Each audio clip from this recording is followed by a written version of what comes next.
देवाधीनं जगत् सर्वं मंत्राधीनं च देवता ते मंत्रा ब्राह्मणाधीनं तस्मात् ब्राह्मण देवता। क्यों ऋषियों ने भगवान ने भी ब्राह्मणों की वंदना की है। देवाधीनं जगत् सर्वं मंत्राधीनं च देवता।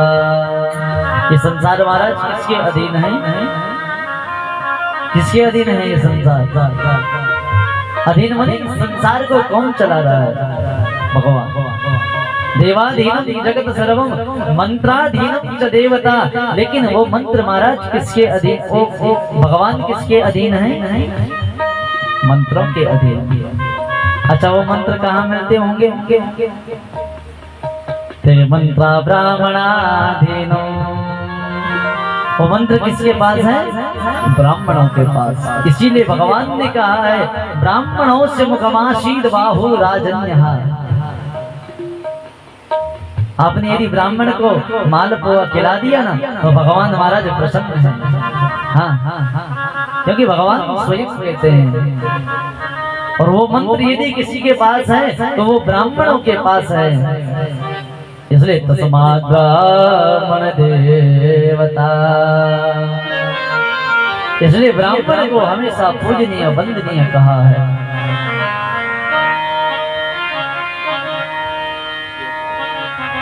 और यहाँ तक कि शास्त्र तो इतना भी कहता महाराज कि नभे प्रपादोदकपं कलाने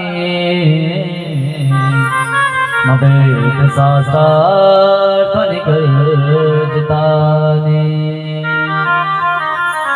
स्वाहा स्वदाकार विवर्जितानि समसानि तुल्यानि गृहाणितानि। ध्यान देना कितनी सुंदर बात कही है। नभिप्रपादोदकपंकलानि। जिस घर में कभी ब्राह्मणों के पैर न पड़े हो। नभेद शास्त्रार्थनिकर्जितानि। जिस घर में कभी वेदों की ध्वनि न गूंजी हो। स्वाहा और स्वदा, यानी कि जिस घर में कभी तर्पण न दिया हो, जिस घर में कभी स्वाहा की जय जयकार गूंज न हुई हो। स्वाहा स्वदाकार विवर्जितानि। वो घर किसके समान है? घर होते हुए भी समसान तुल्यानि गृहाणितानि। वो घर किसके समान है? जहाँ ना स्वाहा की जय जयकार हो, ना स्वदा की हो, ना भगवान की हो, ना वेद मंत्रों की हो, ना अतिथियों की आवा जावा हो। महाराज वो घर किसके समान है? वो शमशान के समान है। शमशान तुल्यानि गृहाणितानि। वो घर शमशान के समान है।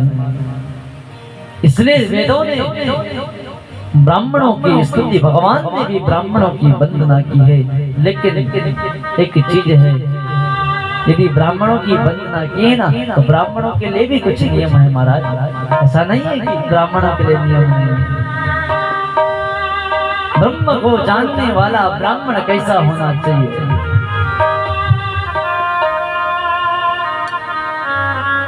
देवी भागवत का गायत्री उपाख्यान में लिखा है विप्रो वृक्षा मूल का नित्य संध्या वेदा शाखा धर्म कर्माणि पत्रम। सबसे पहले तो ब्राह्मण महाराज वो है विप्रो वृक्षा मूल का नित्य संध्या, जो संध्या करता हो। और ब्राह्मणों का मूल है संध्या महाराज। और यदि मूल अच्छा होगा ना, यानी कि वृक्ष की यदि जड़ अच्छी होगी तो टहनी और वृक्ष अपने आप अच्छा होगा। और महाराज यदि जड़ थोड़ा कमजोर होगी तो कहीं ना कहीं वृक्ष गिर जाता है। इसलिए जिसने अपने मूल को सुधार दिया महाराज, उसने अपने जीवन को सुधार दिया। आज गर्गाचार्य की अनेक स्तुति करी। और पुरोहित मैं तो तुम्हें बताना था कि करने वाले से बड़ा करवाने वाला होता है। हमारे भाई जी परसों कह रहे थे ना आपको, सूर्यांश। हाँ, करने वाला से बड़ा हमेशा कराने वाला होता है। ध्यान देना, बड़ा हमेशा वो है जो सन्मार्ग बता रहा है, अच्छा मार्ग बता रहा है। गर्गाचार्य को बुलाया नंद बाबा ने और पैर धुले और उस जल से अपने पूरे घर में छींटा मारा और पूरे घर में छींटा मार करके कहा, नंद बाबा अब इनका नामकरण करो। इधर जैसे नामकरण करने लगे तो सबसे पहले जो है यहाँ तक कि ध्यान देना, रोहिणी और कौन, यशोदा। गर्गाचार्य की परीक्षा भी लेने लगे, महाराज की ज्योतिषी है कि नहीं है, कहीं ऐसा तो नहीं है कि बाबा ने दाढ़ी बढ़ाई है। और रोहिणी का पुत्र किसके गोद में रखा, यशोदा के, और यशोदा का पुत्र किसकी गोद में रखा, रोहिणी के। अरे हम भी तो देखे बाबा को कि ज्योतिषी है कि नहीं है। अरे महाराज गर्गाचार्य वो तो त्रिकालदर्शी है, वो सब जानते हैं, इसलिए जो है सबसे पहले बड़े का नामकरण किया।